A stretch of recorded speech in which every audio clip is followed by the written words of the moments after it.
오늘 우리에게 주신 말씀은 시편 46편 말씀입니다. 46편 말씀 한 목소리로 받들어 읽도록 하겠습니다. 하나님은 우리의 피난처시요 힘이시니 환난 중에 만날 큰 도움이시라. 그러므로 땅이 변하든지 산이 흔들려 바다 가운데에 빠지든지 바닷물이 솟아나고 뛰놀든지 그것이 넘침으로 산이 흔들릴지라도 우리는 두려워하지 아니하리로다. 셀라. 한 시내가 있어 나뉘어 흘러 하나님의 성 곧 지존하신 이의 성소를 기쁘게 하도다. 하나님이 그 성 중에 계심에 성이 흔들리지 아니할 것이라. 새벽에 하나님이 도우시리로다. 문나라가 떠들며 왕국이 흔들렸더니 그가 소리를 내심에 땅이 녹았도다. 만군의 여호와께서 우리와 함께 하시니 야곱의 하나님은 우리의 피난처시로다. 셀라. 와서 여호와의 행적을 볼지어다. 그가 땅을 황무지로 만드셨도다. 그가 땅끝까지 전쟁을 쉬게 하시며 활을 꺾고 창을 끊으며 수레를 불사르시는도다. 이르시기를 너희는 가만히 있어 내가 하나님 됨을 알지어다. 내가 문나라 중에서 높임을 받으리라. 내가 세계 중에서 높임을 받으리라 하시도다. 만군의 여호와께서 우리와 함께 하시니 야곱의 하나님은 우리의 피난처시로다. 셀라. 아멘. 새벽에 하나님이 도우시리로다 라는 제목으로 목사님 말씀 전해주시겠습니다.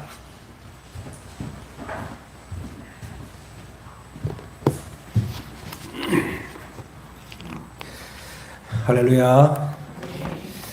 본 시편은 국가적 위기 상황에서 구원하신 하나님을 찬양하는 시편입니다. 이 시편을 읽으면 마음의 뜨거움이 느껴집니다. 2절 말씀 보시면 그러므로 땅이 변하든지 산이 흔들려 바다 가운데 빠지든지 바닷물이 솟아나고 뛰놀든지 그것이 넘침으로 산이 흔들릴지라도 우리는 두려워하지 아니하리로다. 여러분, 이 시편을 읽으면 야, 이것이 믿음이구나 하는 생각이 들어집니다. 어떤 상황에도 두렵지 않는 믿음. 우리도 하나님을 믿는다고 하는데 하나님을 믿는다면 이 정도는 되어야 하지 않겠습니까? 종교개혁자 말틴 루터가 이 시편의 은혜를 받고 유명한 찬송 내 주는 강한 성이요를 작시했다고 합니다. 그리고 어려운 종교개혁을 담대하게 이끌어갔다고 합니다. 하나님을 믿으시는 여러분도 이런 믿음이 있으십니까? 땅이 흔들리고 산이 무너지고 바닷물들이 굉음을 내고 요동치며 달려드는 것 같아도 걱정이 안 되고 하나님이 능히 지켜주실 것, 이것이 믿어지십니까? 어떻게 하면 우리가 이런 믿음을 가질 수 있을까? 이렇게 하나님을 믿을 수 있을까 생각해 보면 하나님이 함께 하심이 분명히 믿어져야 합니다. 1절 말씀 보시면 하나님은 우리의 피난처시요 힘이시니 환난 중에 만날 큰 도움이시라. 이게 믿어져야 됩니다. 하나님이 나의 힘이시다. 나의 피난처이시다. 어떤 환난 앞에서도 하나님은 나의 큰 도움이시다. 이게 문자가 아니라 내 믿음으로 받아져야 합니다. 11절에 만군의 여호와께서 우리와 함께 하시니 하나님은 우리의 피난처시로다. 이런 것이 믿어져야지 믿음인 것입니다. 저도 나름대로 열심히 목회하고 여기까지 왔는데 그래도 종종 자신을 돌아볼 때 실패자의 심정일 때가 있습니다. 저는 아직도 본 시편과 같은 담대한 믿음이 없기 때문입니다. 성도들이나 가끔은 후배 목회자들이 저에게서 답을 찾으러 가지만 저도 솔직히 주님의 마음을 읽기가 힘듭니다. 생각해보면 제가 아직도 이렇게 부족한 것은 목회를 시작할 때부터 주님과의 친밀함을 제대로 훈련하지 못했기 때문인 것 같습니다. 목회를 시작하면서 교회 일 열심히 하고 교회 부흥시키고 성장시키면 주님도 기뻐하실 줄 알았습니다. 그때 저에게 중요한 것은 설교를 잘하는 재능, 또 기도의 능력, 은사 이런 것이었죠.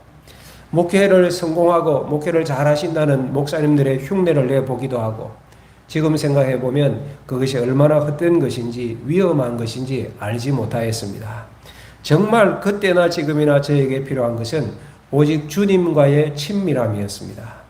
다윗도 아버지까지도 무시했던 이 8형제 중에 막내였지 않습니까?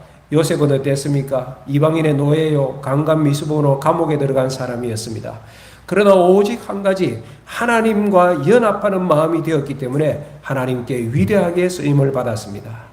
우리 모두에게 정말로 중요한 것은 하나님과의 친밀함입니다. 제가 우리 성도들에게 또는 후배 목회자들에게 정말로 지금 권하고 싶은 것이 있다면 24시간 예수님을 바라보고 예수님과 동행하라는 것입니다. 지금 주님과 친밀하게 친하게 지내라는 말씀입니다. 저처럼 세월을 세월하지 말고 말입니다. 그러나 오늘은 이렇게 24시간 예수님을 바라보자는 말씀과 함께 모여서 함께 기도하자는 말씀을 여러분들과 나누려고 합니다. 여러분, 우리가 24시간 예수님을 바라보려고 해도 주님이 보이지 않고 눈에 보이는 현실은 너무 커서 두려움에 빠지고 염려 가운데 순간순간 무너진다면 우리의 기도에 문제가 있는 것입니다. 24시간 예수님을 바라보는 훈련을 하면 기도의 스타일에도 변화가 옵니다. 24시간 주님을 바라보고 기도하니까 어디서나 기도할 수 있죠. 항상 기도할 수 있게 되는 거예요. 무시로 기도할 수 있게 되어지죠. 귀한 일이죠. 언제 어디서나 기도할 수 있으니까. 그런데 그렇게만 기도하다 보면 시간을 정해놓고 뜨겁게 기도하는 것이 약해질 수 있습니다. 우리는 함께 모여 뜨겁게 기도하는 것도 필요합니다. 저는 시편 46편을 지난 주간에 묵상하는데 주님께서 저에게 새벽 기도에 대한 갈망, 그것의 메시지를 전하고자 하는 갈망을 주셨습니다. 사실 오늘 본 시편의 주 내용은 새벽 기도는 아닙니다. 이 46편의 배경은 열왕기하 19장, 이사야 37장의 말씀입니다. 그때 유다를 다스리고 있던 왕이 히스기야였는데 아수르 왕 사네립이 대군을 끌고 유다를 침공했거든요. 예루살렘 전체와 또 이스라엘 전체가 함락될 위기였습니다. 히스기야 왕이 그 어려움 가운데 성전에 들어가 밤새도록 간절히 기도하였습니다. 하나님께서 들으셨고 여호와의 사자가 아수르 진영을 밤새도록 쳤는데 새벽에 가보니까 18만 5천 명의 아수르 군대가 죽어 있는 것입니다.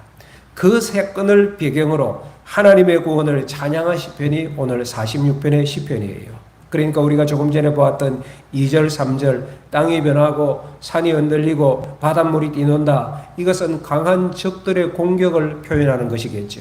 그런데 4절부터 보면 분위기가 달라집니다. 3절까지는 이와 같이 요동치는 그런 대적의 상태, 공격의 상태, 어려움의 상태였는데 4절 한 시내가 있어나니여 흘러 하나님의 성 곧 지존하신 이의 성소를 기쁘게 하는도다. 뭔가 좀 고요하고 평온한 이미지 아닙니까? 생명의 물줄기가 하나님의 백성이 가하는 하나님의 성에 흐른다. 그리고 5절 말씀 하나님이 그 성중에 계심에 성이 흔들리지 아니할 것이라 새벽에 하나님이 도우시리로다. 어떠한 공격이 있고 어떠한 요동치는 파도 같은 물결이 우리를 위협한다 할지라도 하나님이 그 성에 계시면 악한 군대들이 예루살렘을 휘어싼다 할지라도 하나님이 그 성에 계시면 걱정할 것 있다 없다? 없다라고 찬양하는 것입니다. 그리고 새벽에 하나님이 도우시리로다. 하나님의 사자가 아수르 군대를 전멸시킨 것을 염두에 둔 말씀 같아요. 그 일이 새벽에 일어났거든요.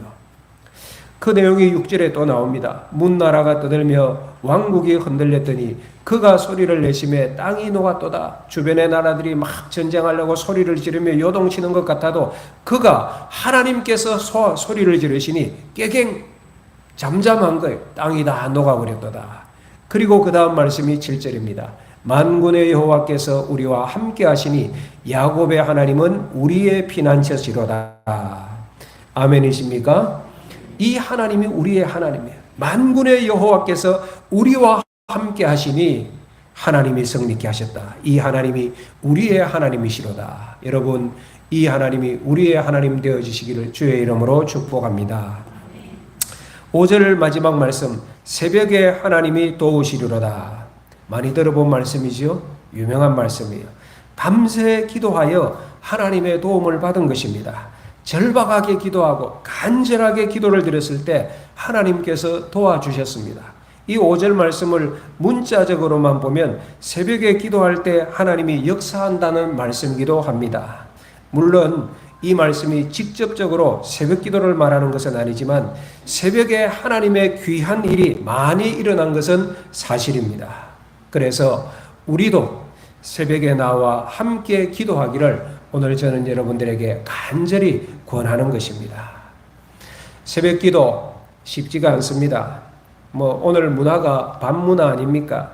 과거에 농경시대만 해도 해가 떨어지면 잠을 잤는데 지금은 12시가 넘어 자는 일이 예사입니다. 학생들 공부도 하고 학원도 밤늦게 가야 하고 또 취미생활하고 운동하시는 분들도 많고 밤늦게까지 재미있는 연속극이나 영화도 많이 있지 않습니까? 밤문화예요.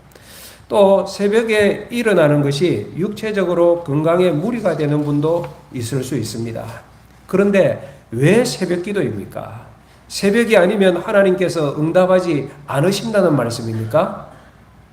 어느 한국인 목사님이 미국에서 목회를 하게 되었습니다. 미국인 교회당을 빌려서 예배를 드렸는데 어느 날부터 새벽 기도회를 시작한 것입니다. 미국인 목사님이 깜짝 놀라고 눈이 동그랗게 뜨면서 이렇게 말씀하시더래요. 아니 목사님 지금 새벽 5시라고 하셨습니까? 그러면 당신이 새벽 5시에 나와서 설교하실 겁니까? 매일 나온다는 것입니까? 그러다가 죽으려면 어떡하려고 그럽니까? 그렇게 말씀하시면서 한마디 덧붙이기를 목사님 새벽 5시에는 하나님도 주무실 것입니다. 이렇게 말씀하시더래요. 저는 이 이야기를 들으면서 오히려 새벽 기도가 하나님이 원하시는 것이구나 하는 생각을 해봅니다. 여러분 어느 누구도 우리에게 새벽 시간을 달라고 요구할 사람은 없습니다.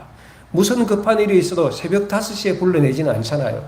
아무리 사랑하고 데이트하고 싶다 해도 새벽 5시에 데이트하자고 불러내지는 않지 않습니까? 하나님만이 새벽 시간을 달라고 하실 수 있는 분이시구나. 새벽 시간은 하나님의 시간이구나. 여러분 새벽은 하나님께 중요한 시간임이 분명합니다. 이스라엘 백성이 출애굽한 이후에 광야를 지날 때 불기둥과 구름기둥이 지켜주셨는데 불기둥과 구름기둥이 새벽에 움직였습니다. 하나님께서 만나를 내려주신 시간도 새벽입니다. 해가 뜨면 만나가 사라져버렸어요. 그러니까 새벽에 안 나오면 그날은 종일 굶게 되는 것입니다. 모세가 하나님의 말씀을 율법을 받을 때가 새벽 시간이었습니다. 여리고성이 무너진 시간도 새벽이었습니다. 다윗도 새벽 기도의 사람이었습니다. 사울이 3,000명의 군사를 불어서 다윗을 잡으려고 다윗을 죽이려 할 때 다윗이 아둘람 동굴 속에서 새벽에 기도하였습니다. 시편 57편 8절에 그때 표현을 이렇게 합니다. 내 영광아 깰지어다 비파야 수고마 깰지어다 내가 새벽을 깨우리로다. 새벽에 기도한 것입니다. 시편 5편 3절 말씀입니다. 여호와께서 아침에 주께서 나의 소리를 들으시리니 아침에 내가 주께 기도하고 바라리이다. 아침에 주께 기도했다고 하는데 아침이라는 이 단어 복회를 한다는 아침이기도 하고 새벽이기도 한 것입니다. 여러분 우리 예수님께서는 새벽에 기도하셨지요. 아니 어떨 때는 새벽 오히려 미명에 새벽 되기 전 깜깜한 시간에 하나님께 기도하셨습니다. 예수님의 부활도 새벽에 일어났습니다. 예수님께서 설교하는 법을 가르치신 적은 없어요. 찬양하는 기술을 가르치신 적은 없지만은 기도는 많이 가르치셨습니다. 기도문까지 작성해서 제자들에게 주 기도문을 가르쳐 주셨습니다. 구체적인 기도 방법을 여기저기에서 여러 번 말씀하셨습니다. 그리고 예수님께서는 실제로 기도하시며 기도의 모범을 보여주셨잖아요. 산기도 하셨습니다. 철야기도도 하셨습니다. 한 번은 귀신을 쫓아내지 못하여서 당황하는 제자들에게 기도 외에는 이런 이유가 없느니라고 하시면서 기도가 달라져야 한다고 말씀해 주셨습니다. 그렇습니다. 하나님의 사람은 기도가 달랐습니다. 요한 웨슬레, 찰스 웨슬레 형제는 영국 교회를 새롭게 하였던 사람인데 이분들이 그때 이렇게 고백합니다. 나는 이 일을 시작하며 하루에 새벽마다 2시간씩 기도하였습니다. 종교학자 말틴 루트, 기도의 사람 존 하이드, 데이비드 브레이드 선교사, 기도의 사람 조지 뮬러, 허더슨 테일러 모두 새벽을 깨우며 기도했던 분들입니다. 이 외국인들뿐만 아니에요. 사실은 한국 교회야말로 새벽에 기도할 때 하나님이 도우신다는 이 말씀의 정인 아니겠습니까? 미국의 유명한 부흥사 빌리 그레임 목사님께서 많은 나라들을 방문하셨는데 한국에 와서 깜짝 놀란 것이 새벽 기도였다고 합니다. 캐나다를 가니 아침에 새소리가 짹짹하는데 얼마나 아름다운지 그 새소리를 듣고 일어났대요. 캐나다는 자연 환경이 너무나 좋았다고 하였습니다.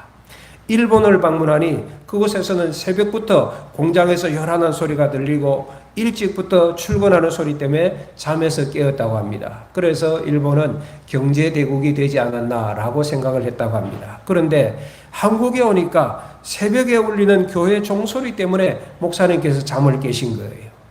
새벽 기도하는 사람들의 기도 소리 때문에 한국은 하나님께 복받은 민족이라고 빌리그레임 목사님께서 말씀을 하셨습니다. 사랑하는 여러분, 새벽에 모여 기도하는 것이 분명 힘들지만 우리는 힘들다는 것이 아니라 오히려 기도의 복을 받았음을 알아야 할 것입니다.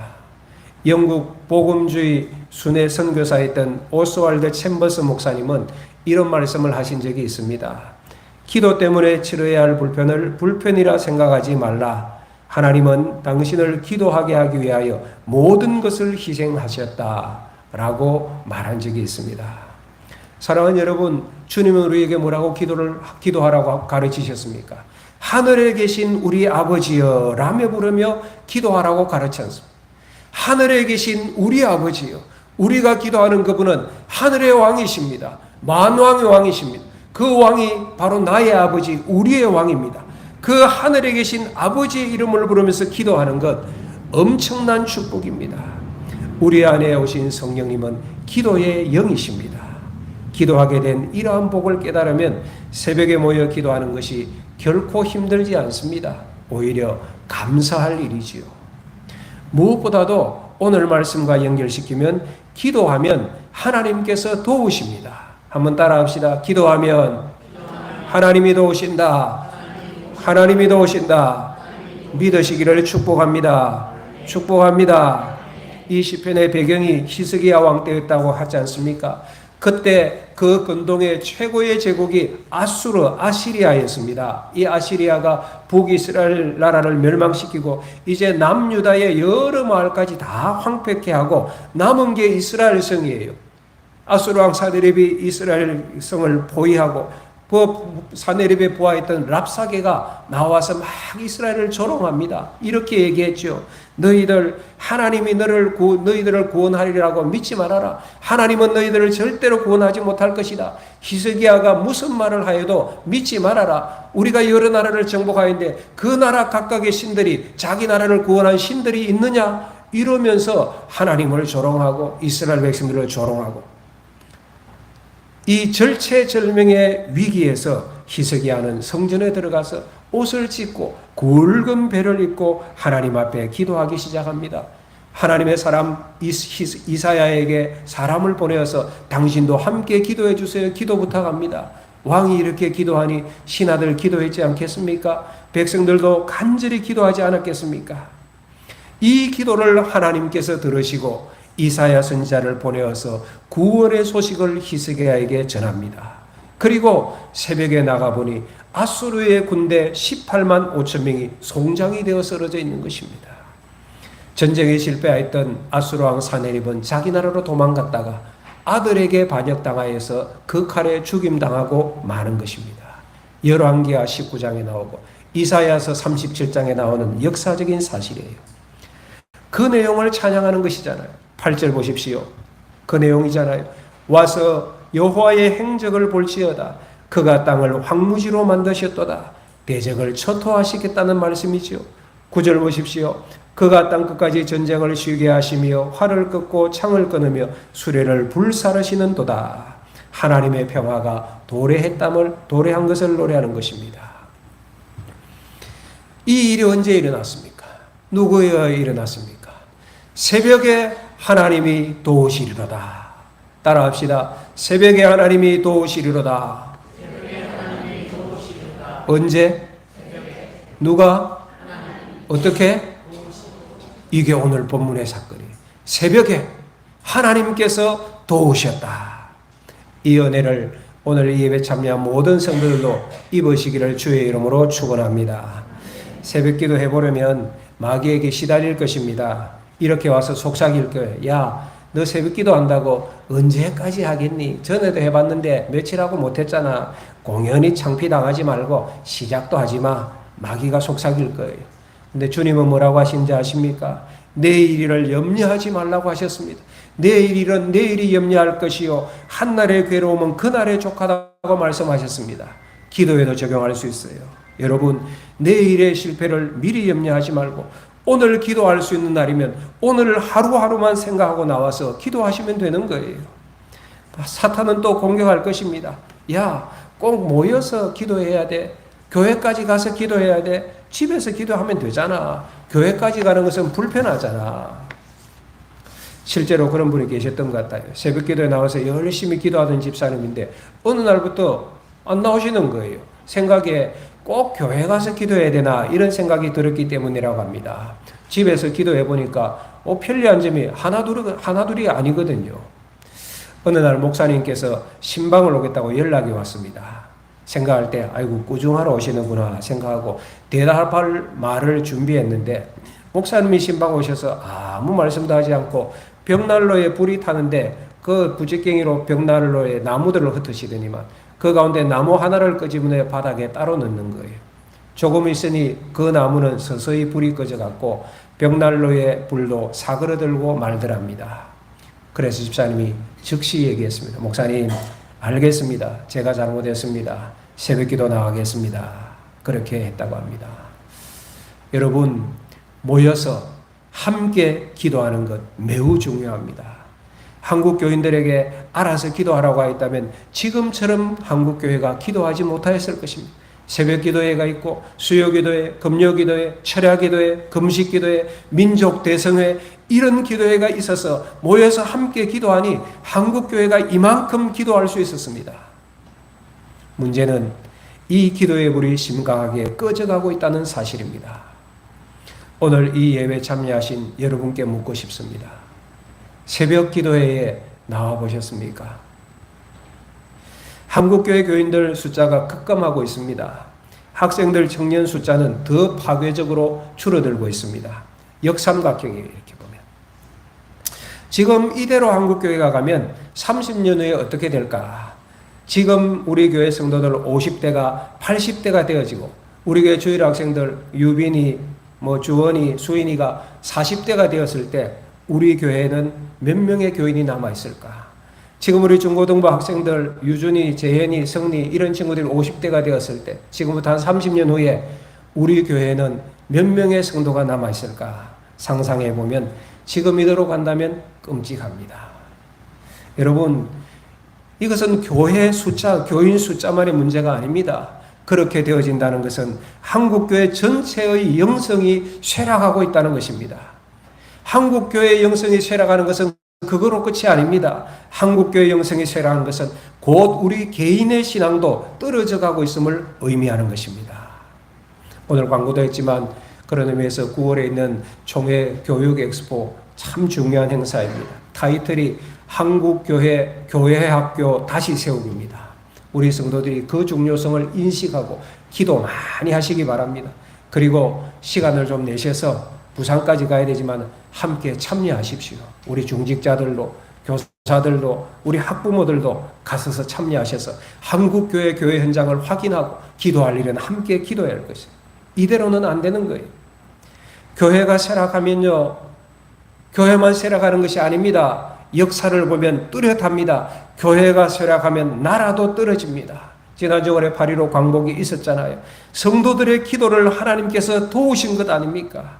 성도들의 기도가 살아야지 나라가 살고 가정이 살고 우리 개인이 살 수 있습니다. 어르신들만 기도할 것이 아니라 우리 교회는 청년들 가운데서도 새벽 이슬 같은 청년들이 일어나야 합니다. 학생들 가운데서도 기도하는 학생들이 세워져야 합니다.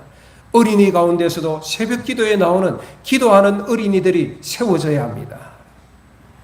한국교회가 저는 중요한 기로에 섰다고 생각합니다. 기도하시겠지만은 그저 기도하는 정도가 아니라 사느냐 죽느냐는 마음으로 모여서 기도해야 할 것입니다. 우리는 성도들을 생각할 때 세 부류의 성도가 있다고 생각합니다. 성령 충만한 성도가 있을 것이고 그냥 보통의 성도가 있을 것이고 타락한 성도도 있을 것이다. 세 부류로 생각합니다. 그러면서 많은 분들이 중간에 어중간하게 숨어요. 나는 아주 특별히 성령 충만하진 않지만은 타락한 정도는 아닐 것이야. 보통의 성도는 될 것이라고 그렇게 중간에 들어가서 숨어버립니다. 과연 세 부류일까요? 저는 그렇게 생각하지 않습니다. 두 부류밖에 없습니다. 이 땅에는 두 부류밖에 없어요. 구원받은 자와 구원받지 못한 자뿐이고 천국에 갈 자와 지옥에 갈 자 두 부류뿐입니다. 교회에 나오는 분들도 두 부류밖에 없습니다. 성령 충만한 그리스도인과 교회는 나오지만 죄에 사로잡히는 그리스도, 그 두 부류밖에 없습니다. 그렇다면 내가 지금 성령 충만하지 않다면 나는 지금 어디에 서 있는 것입니까? 앞으로 어찌 될 것입니까? 큰일이 난 것입니다. 기도하되 이 심정을 가지고 기도해야 한다는 것입니다. 역대상 28장 9절에서 이렇게 말씀합니다. 내가 만일 그를 만나면 만날 것이요 만일 내가 그를 버리면 그가 나를 영원히 버리리라. 잠언 8장 17절에서 말씀합니다. 나를 사랑하는 자들이 나의 사랑을 보며 나를 간절히 찾는 자가 나를 만날 것이니라. 하나님을 간절히 찾는 자가 하나님을 찾고 하나님을 만날 수 있다고 말씀하셨어요. 예레미야 29장 13절입니다. 너희가 온 마음으로 나를 구하면 나를 찾을 것이요 나를 만나리라. 하나님을 만나는데 하나님을 찾는데 온 마음으로 나를 구하면 만나고 찾게 될 것이라고 하나님께서 말씀하셨잖아요. 이 마음으로 우리가 기도해야 하는 것입니다. 오늘 이 시편의 결론이 10절 말씀이라고 볼 수 있는데 10절 볼까요? 성경을 보세요. 다 같이 시작. 이러시기를 너희는 가만히 있어 내가 하나님됨을 알지어다. 내가 문 나라 중에서 높임을 받으리라. 내가 세계 중에서 높임을 받으리라 하시도다. 전쟁이 일어났어요. 아수르의 짱짱한 군대가 지금 성을 에워싸고 있어요. 뭐라도 해야 될 것 아닙니까? 칼을 들든지 창을 갈든지 돌멩이를 주워 오든지 뭐라도 해야 될 것 아닙니까? 하나님께서 이렇게 말씀하시. 너희는 가만히 있으라. 너희는 잠잠히 있으라. 내가 하는 일을 보아라. 그렇게 말씀하신 거예요. 내가 하나님됨을 너희들이 보게 될 것이라고 말씀하세요. 실제로 열왕기하 19장 보면 하나님께서 이사야 선지자를 통하여서 그렇게 말씀하여 주셨어요. 두려워하지 말아라. 내가 너희의 기도를 들었느니라. 너는 아무것도 할 것이 없다. 내가 너희 구원을 이루리라. 만군의 여호와의 열심히 이 일을 이루리라. 그렇게 말씀하셨어요. 누가 다 하신다고요?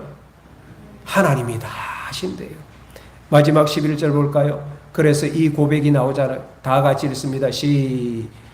시작. 만군의 여호와께서 우리와 함께 하시니 야곱의 하나님은 우리의 피난처시로다. 아멘이십니까? 만군의 여호와께서 나와 함께 하시니 우리와 함께 하시니 지금 함께 하시니 야곱의 하나님은 우리의 피난처시로다. 이 하나님이 여러분의 하나님 되시기를 주의 이름으로 축복합니다. 사랑하는 여러분, 분주하시죠? 세상살이 얼마나 빡빡하십니까? 피곤하시죠? 오늘 이 순간 잠깐 손을 멈추고 주가 하나님 되심을 바라보시면 좋겠습니다. 분주한 마음이 있고 두려움의 마음이 있고 염려의 마음들이 있겠지만 내려놓고 주님만 바라봅니다. 만군의 여호와 하나님, 당신께서 지금 나와 함께 하심을 제가 보게 하옵소서. 그리고 이 일을 위하여 저도 새벽을 깨우며 기도하겠습니다. 이런 주의 백성들이 되시기를 주 예수 그리스도 이름으로 축복합니다. 우리 찬양